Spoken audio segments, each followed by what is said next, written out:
Hello guys, welcome back to our channel. ഇന്ന് വന്നിരിക്കുന്നത് വയനാട് വ്ളോഗിൻ്റെ അവസാന ഭാഗം നിങ്ങളെ കാണിക്കാനായിട്ടാണ്. ഇതിനു മുമ്പത്തെ ഭാഗങ്ങൾ കാണാത്തവരുണ്ടെങ്കിൽ ഡിസ്ക്രിപ്ഷനിൽ ലിങ്ക് കൊടുത്തേക്കാം.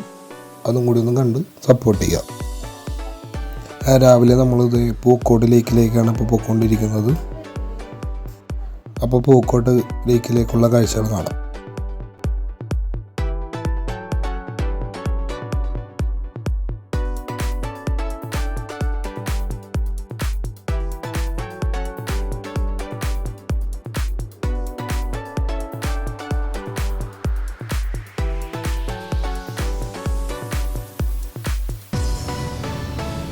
അങ്ങനെ നമ്മൾ പൂക്കോട് ലേക്കിൻ്റെ അവിടെ എത്തി. ഇനി പൂക്കോട് ലേക്കിലെ കാഴ്ചകൾ കാണാം. അതെ, തിരക്കുണ്ട്. ഞായറാഴ്ച നല്ല തിരക്കുണ്ട്. ഇതാണ് ഇവിടുത്തെ ആക്ടിവിറ്റി കേട്ടോ. പൂക്കോട് ലേക്കിലാണ് 9 സമയം എത്രയും ചെയ്തിട്ടില്ല. ഇത് ഫസ്റ്റ് കുട്ടികൾക്കുള്ള പ്ലേ ഏരിയയാണ്. ഇത് നമ്മൾ പൂക്കോട് ലേക്കിലാണ്. പൂക്കോട് ലേക്ക് എന്ന് പറഞ്ഞാൽ ഒരു ലൗച്ചിനെ പോലത്തെ ഒരു ലേക്കാണ്. ബോട്ടിംഗ് ഉണ്ട്, സൈക്ലിംഗ് ഉണ്ടെന്ന് അറിയില്ല. കുറേ ആക്ടിവിറ്റി ഫ്രണ്ട്ലി ഏരിയസിലാണ്. പിന്നെ ഇവിടെ പണി നടക്കണേടാ, അതുകൊണ്ട് എല്ലാ ഐറ്റംസ് ഒന്നും ഇല്ല. ഇവിടെ അക്കോ ഫിഷ് ഫാം പണി നടക്കണേണ്ട. പിന്നെ ഇവിടെ ഒരു അമ്പലത്തിൻ്റെ പേരൊക്കെ എഴുതി വെച്ചിട്ടുണ്ട്. അമ്പലം ഫിഷ് ഫാം, അക്വേറിയം ഉണ്ട്, ഫിഷ് ഫാം. അമ്പലത്തിലേക്ക് ഇവിടുത്തെ നാട്ടുകാർ പോകാറുണ്ടെന്ന് തോന്നുന്നു കേട്ടോ. എനിക്കത് കറക്റ്റായിട്ട് അറിയില്ല. അറിയാവുന്നവർ കമൻറ്റ് ചെയ്യുക. ഇനി നമുക്ക് പൂക്കോട് ലേക്കിൻ്റെ കാഴ്ചകളിലേക്ക് പോകാം. ഇവിടുത്തെ മെയിൻ അട്രാക്ഷനാണ് ഈ കാണുന്ന ബോട്ടിങ് കയറാനാണ് ഈ തിരക്ക്. സൺഡേ ആയതുകൊണ്ട് തന്നെ നല്ല തിരക്കുണ്ട്. 2 പേർക്ക് 4 പേർക്ക് അങ്ങനെ അതിലും കൂടുതൽ ആൾക്കാർ കയറുന്ന വലിയ ബോട്ട് ഉൾപ്പെടെ ഇതിനകത്തുണ്ട്. പലതിനും പല റേറ്റാണ് ഉള്ളത്. ഇതാണ് നമ്മുടെ ഗ്രൂപ്പിൽ കൂടി വന്ന ആൾക്കാരുടെ ബോട്ടാണ് അത് കാണുന്നത്.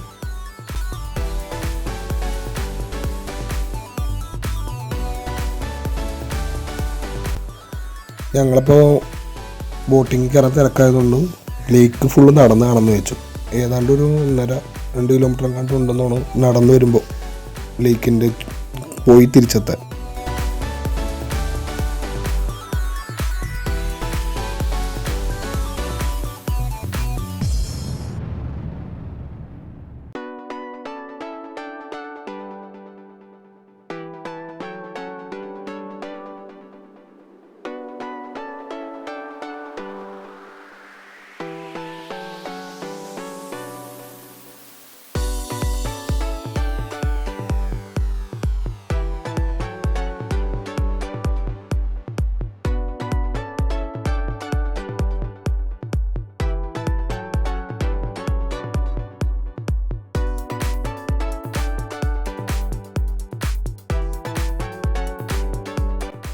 ഇവിടെയൊക്കെ പല താമരയൊക്കെ വളർത്തുന്നുണ്ട്. ഈ അറ്റത്തൊക്കെ നോക്കിയാൽ കാണാൻ പറ്റും. താമരയുടെ ഇതൊക്കെ കാണാം, വേരുകൾ.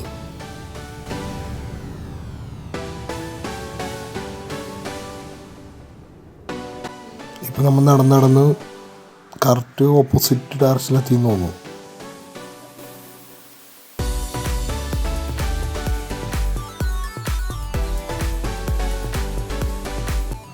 ഇവിടെ പിന്നെ കൂട് മത്സ്യകൃഷിയും ഇവർ ചെയ്യുന്നുണ്ട്. ആ കൂട് മത്സ്യകൃഷിയുടെ കൂടൊക്കെയാണ് കാണുന്നത്.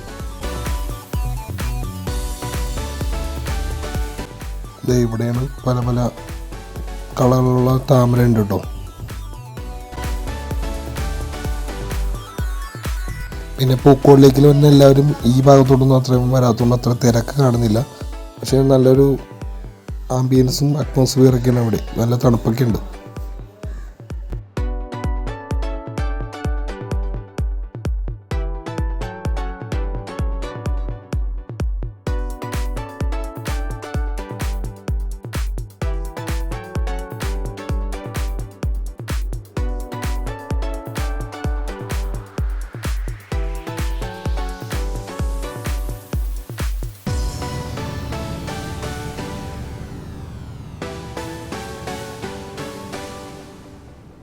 ഇവിടെ ഒരു പ്രത്യേക അതിഥി വന്നിട്ടുണ്ട്. പിന്നെ മൃഗങ്ങൾക്ക് ഭക്ഷണം കൊടുക്കുന്നതൊക്കെ രീതി വെച്ചിട്ടുണ്ട്. പിന്നെ എല്ലാ ടൂറിസ്റ്റ് കേന്ദ്രങ്ങളെ പോലെ ഇവിടെയും പല പല കടകളുണ്ട് സുവനീർ ഐറ്റംസ് വാങ്ങാനും അതല്ലാതെ മറ്റ് പല പല സാധനങ്ങൾ വിൽക്കാനുമായിട്ടുണ്ട്.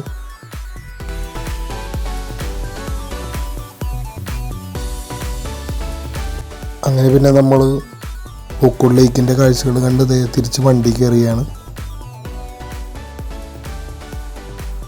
തിരിച്ച് നമ്മൾ എറണാകുളത്തേക്ക് തന്നെ പോവുകയാണ്. അതിൻ്റെ ഇടയിൽ ലക്കിടി വ്യൂ പോയിന്റിൽ ഒന്ന് നിർത്തിയിട്ട് അവിടുത്തെ കുറച്ച് കാഴ്ചകളും കൂടി കാണിച്ചു തരാം.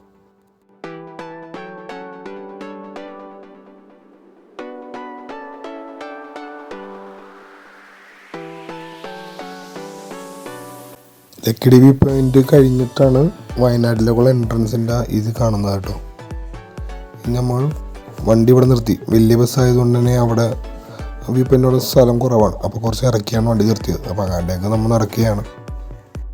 പിന്നെ ഈ ഭാഗത്തേക്ക് ആൾക്കാർ വന്നത് ഫോട്ടോഷൂട്ടിനൊക്കെ ആയിട്ടാണ്. നമുക്ക് താമരശ്ശേരി ചുരത്തിൻ്റെ ഇതൊക്കെ ഇവിടെ നോക്കിയാൽ കാണാൻ പറ്റും. പിന്നെ ഈ ഭാഗത്ത് വരുമ്പോൾ എല്ലാവരും ശ്രദ്ധിക്കേണ്ടത് വണ്ടികളിങ്ങനെ വരുന്നതും വളഞ്ഞൊക്കെ ഉള്ള റോഡായതുകൊണ്ട് തന്നെ അപകട സാധ്യത കൂടുതലാണ്. ഇതാണ് നമ്മുടെ ഈ താമരശ്ശേരി ചുരം. ഇവിടെ ഈ മഴ സമയത്ത് ഇങ്ങനെ ഉരുൾപൊട്ടലും മണ്ണിടിച്ചിലൊക്കെ ഉണ്ടാവാറുണ്ട് കേട്ടോ. ഇതാണ് വ്യൂ പോയിന്റ്. താഴെ ചുരം കാണാം.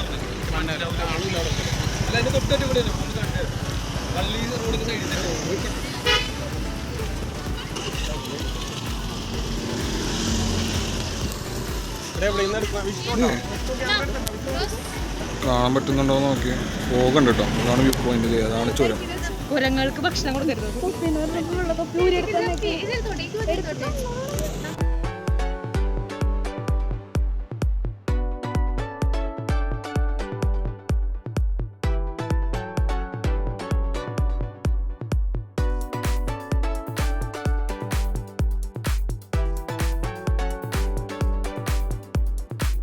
ഇത്രയും പേരാണ് നമ്മുടെ ടീമിൽ വന്നത്.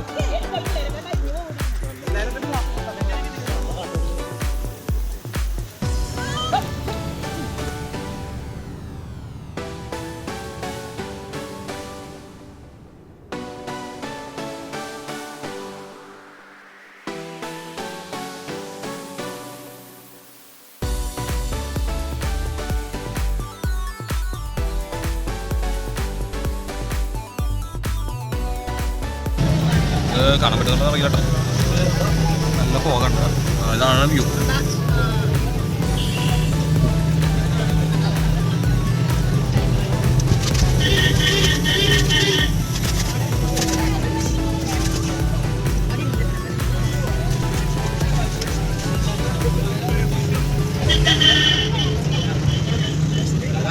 അങ്ങനെ നമ്മുടെ വയനാട് വ്ളോഗ് ഇതോടെ അവസാനിക്കുകയാണ്.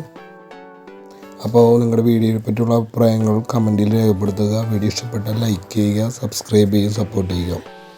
അപ്പോൾ കൂടുതൽ നല്ല ട്രാവൽ വീഡിയോ ആയിട്ട് വരുന്നവരെ ബൈ.